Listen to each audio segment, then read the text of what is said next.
얼굴하고 같은 것 같아요. 목소리 하나로 이미지에서 더 호감이 가거나 정말 많은 일들을 할 수 있기 때문에 목소리는 나의 제2의 캐릭터라고 할 수 있겠습니다. 만일에 이걸 돈으로 환산한다면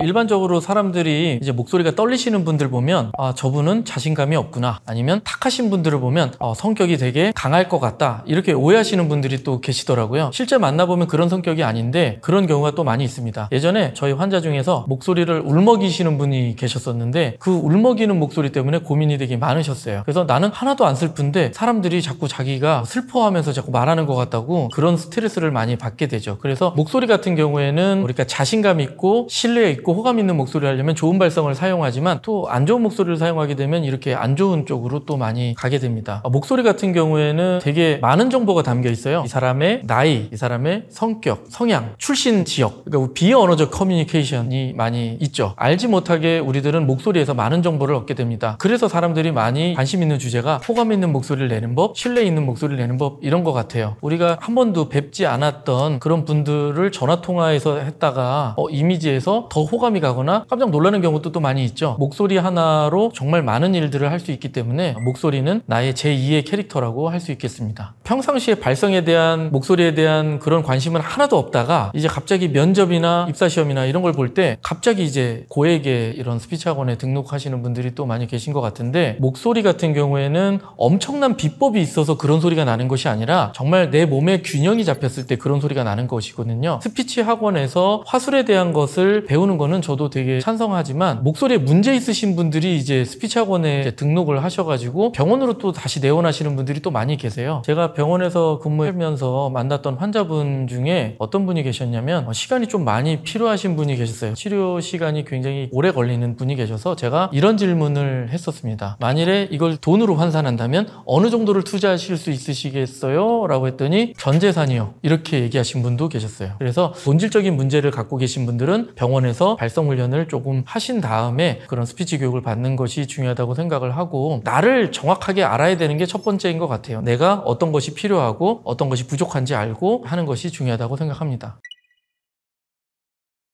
호감 가는 목소리 같은 경우에는 이제 손을 여기다 딱 대보시면 차갑다 할 때는 정말 찬바람이 나, 차갑다. 근데 뜨겁다 할 때 뜨겁다 하면 따뜻한 바람이 나가거든요. 그러면 우리가 목소리를 호감 있게 하려면 따뜻한 웜톤으로 발성하는 게 훨씬 더 도움이 되겠죠. 그래서 안녕하세요 보다는 안녕하세요 이렇게 호흡을 많이 사용하고 거리감이 충분하고, 사실 속도도 굉장히 중요합니다. 말을 할 때 안녕하세요 이거랑 안녕하세요 제가 어쩌고저쩌고 막 이렇게 급한 말씀을 하면 오히려 호감도가 이렇게 떨어지게 되죠. 저희 병원에서 목소리를 안녕하세요 이렇게 힘을 주는 사람도 그걸 보완하는 방법으로 앞에 H 사운드를 집어넣는 거죠. 하품하는 하마, 하나 된 형제, 할머니, 할아버지, 이런 식으로 부드럽게 H 사운드를 넣어서 할머니, 할아버지, 안녕하세요 할머니, 우리가 구연동화 하듯이 옛날에 한 아이가 살았어요 이렇게 얘기하는 그런 습관을 들이면 속도도 조절할 수 있고 부드러운 톤으로 호감 있는 목소리를 사용할 수 있게 되는 것이죠.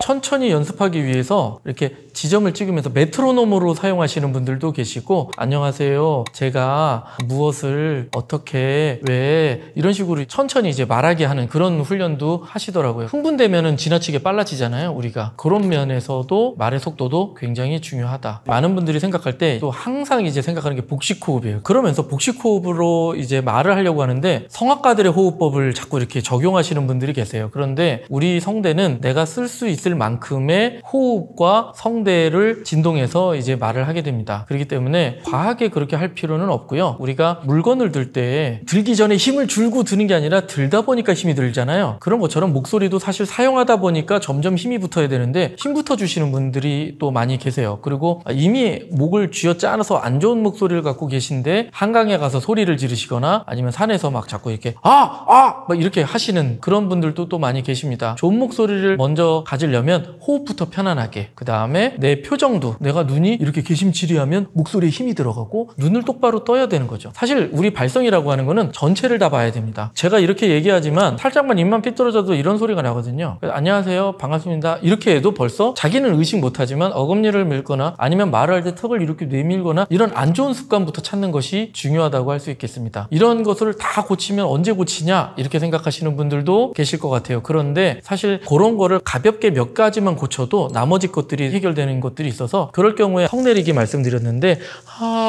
이렇게 턱 내리면서 가만히 이렇게 말씀해 보시면 입을 과하게 옆으로 벌리시는 분들은 안녕하세요 이렇게 훨씬 더 안 좋은 발성이 되고 복부를 자꾸 이렇게 쥐어짜거나 자꾸 안쪽으로 당기면서 이렇게 하면 오히려 발성이 더 어렵죠. 옛날에 사극들 보면 이리 오너라 하면 멀리 가잖아요. 소리가 이리 오너라 걔 아무도 없느냐 이렇게 가야 되는데 이리 오너라 라 안 나가죠. 그냥 우리가 그런 것들을 모방하는 것도 도움이 많이 됩니다. 복식 호흡을 많이 오해하시는 것 중에 하나가 목을 사용하지 않고 복부로 말을 해야 돼. 근데 사실은 어디를 써야 되죠? 성대를 써야 돼요. 목을 안 쓰고 말하는 게 아니라 성대를 써야 되는데 그게 어떤 의미냐면 목 외부 근육에는 힘을 빼고 성대만 힘이 들어가야 되는데 이것을 이제 복부의 힘으로 이제 생각을 하시는 건데 사실은 발성 훈련은 감각 훈련이에요. 성대가 닫혔는지 열렸는지 진동하는지 이런 부분들부터 먼저 익힌 다음에 안녕하세요 반갑습니다 이런 식으로 돼야 되는데 안녕하세요 성대가 붙는지 안 붙는지 모르고 복부에 힘을 주는 거죠. 그럴 경우에는 발성에 큰 문제가 생깁니다. 많은 분들이 이런 것 때문에 시간 낭비를 엄청 많이 하고 있고요. 사실은 국가적인 낭비라고 저는 생각합니다. 개미처럼 이렇게 기어 들어가는 목소리를 가지신 분들은 뭐냐면 숨소리도 안 들릴 정도로 호흡을 안 쓰세요. 그래서 숨 쉬는 것부터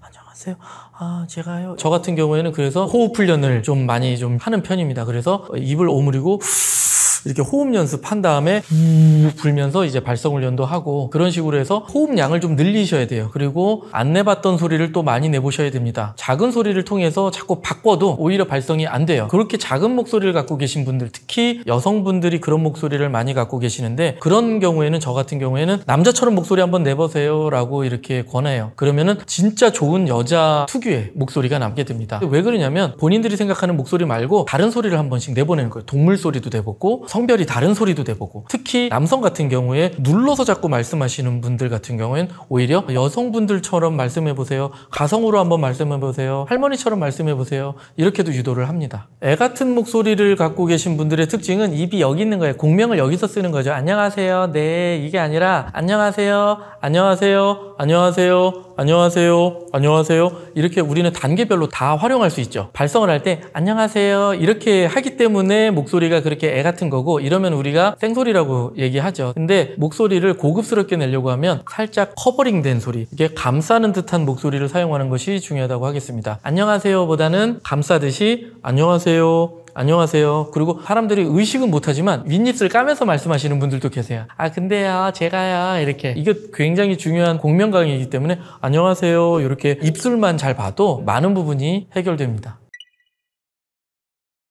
발음을 잘해야 되는 목표는 당연히 전달력이 있죠. 내 메시지의 전달인데 웅얼거리거나 안쪽에서 먹는 듯한 소리를 하면 전달이 안 됩니다. 그렇기 때문에 많은 분들이 발음에 대해서 고민이 많으신 것 같아요. 왜냐하면 우리가 발음을 한 번도 배워본 적이 없어요. 배우기는 했어도 이론적으로 배웠죠. 오해하는 것들 중에 하나가 복식 호흡하고 볼펜을 이렇게 물고 있으면 발음이 좋아질 거야 이렇게 생각하시잖아요. 그런 분들이 또 많이 계시더라고요. 근데 그렇게 되면은 언어병리학, 언어치료학 이런 것들이 있을 수가 없죠. 우리가 발음을 하기 위해서는 조음점과 조음자, 입천장에 어디에 부딪혀야 발음이 되는지 우리가 니은 발음, 난난나 이런 치경을 붙어야 되고 자자자 이런 데 경국에, 가가가 이런 거는 연국에 이런 모든 그런 발성기관들을 다 사용해서 연습을 해야 되는데 그냥 이제 단순하게 이제 볼펜 물고 발성을 이제 연습하시는 분들이 또 많이 계신 것 같아요. 그럴 경우에 조음에 대한 좀 이해가 좀 선행되신다면 훨씬 많은 효과를 보실 거라고 저는 생각합니다. 발음을 정확하게 하기 위해서는 사실은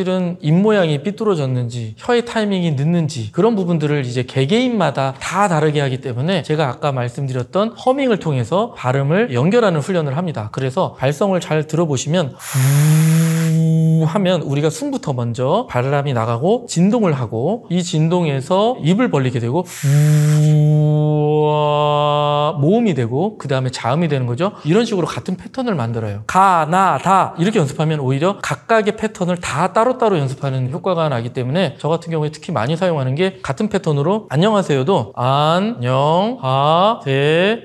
이러면 같은 패턴인데 대부분 잘 들어보면 안녕하세요 안녕하세요 이렇게 되면 다 다른 패턴을 쓰는 거죠. 이것을 같은 패턴으로 안녕하세요 반갑습니다 이런 식으로 연습을 하게 됩니다. 중요한 거는 타이밍. 그래서 스케일 발성도 사용합니다. 야야야야야 라라라라라 네네네네네 이런 식으로 피아노를 통해서 다양한 음도에서 활용하는 경우가 되게 많이 있어요. 아까 전에 제가 초반에 말씀드렸던 노래하듯 말하기와 말하듯 노래하기는 같다라고 얘기했잖아요. 이런 것들이 중요한데 스피치에서는 오히려 노래하는 식의 발성 훈련을 하는 것이 도움이 되고요. 노래하시는 분들에게서는 오히려 화술처럼 조리 있게 말을 하거나 그런 것들도 도움이 많이 되죠. 적어도 우리가 예전에 습관은 뭐 20일 만에 고친다 이런 말 있지만 사실 습관에 관한 그런 책과 논문들을 보면 적어도 100일 정도를 해야 그렇게 고친다고 해요. 목소리도 100일 정도는 해야지 내꺼화 할 수 있다 이렇게 저는 생각합니다. 간장공장 공장장 이런 것들을 평상시에 말씀을 하시나요? 전혀 안 쓰는 문장을 가지고 연습을 한다는 건 발음을 잘 하시는 분들이 방송 나가기 전에 목풀기나 이 발음 풀기 정도로는 도움이 된다고 생각하지만 정말 발음이 안 좋으신 분들은 발성부터 문제가 있어요. 그래서 안녕하세요에서도 다 발음이 좋다가 시옷 발음에서만 발음이 새버린다든지 이런 것들을 개개인적으로 잡지 못하면 발성 문제는 해결되지 않습니다.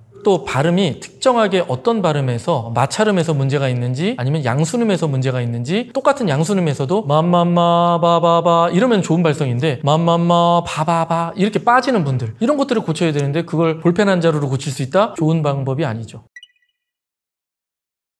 얼굴하고 같은 것 같아요. 많은 분들이 자신의 목소리를 되게 보잘것없다고 생각을 하시는데 깎지 않은 원석인 분들이 많이 계세요. 그래서 턱만 떨어져도 막혀있는 목만 열어도 호흡만 살짝만 나가도 좋은 목소리를 활용하시는 분들이 굉장히 많이 계십니다. 그래서 자신의 목소리를 사랑하고 관심을 갖는다면 차근차근 어떤 피아니스트 보면은 감히 저거는 내가 할 수 없어 이렇게 생각을 하잖아요. 근데 목소리는 많은 분들이 쉽게 생각해요. 좋은 목소리를 가지신 분들을 한 번에 가졌다고 생각을 하는 것 같아요. 나도 조금만 비법만 익히면 저렇게 좋은 목소리를 낼 수 있어. 그래서 이제 고액의 학원을 다니거나 그런 쪽으로 자꾸 이렇게 스킬을 찾는데 나의 목소리 찾는 것이 가장 먼저라고 생각합니다. 제 딸이 이제 7살인데 벌써 이제 친구들을 보면 목소리에 문제가 있는 그런 친구들도 많이 생기더라고요. 그래서 어떻게 소리 지르고 어떻게 활용하느냐에 따라서 우리는 어른이 되었을 때 전혀 다른 목소리를 사용하게 되는 것이죠. 어렸을 때부터 사실은 이것을 잘 관리하는 것이 중요합니다. 어쩔 때 제가 박물관을 갔는데 앞에 벌써 아동이 이제 딱 목소리를 들었을 때 소아성대결절 목소리가 딱 들리는 거예요. 그런 것들을 보면 태어났을 때는 좋은 목소리를 갖고 우리가 태어나지만 점점 이제 살아오면서 어떤 환경에 접하면서 이제 목소리가 바뀌게 되는데 그런 것들을 우리는 생각을 늘 해야 되는 것이죠.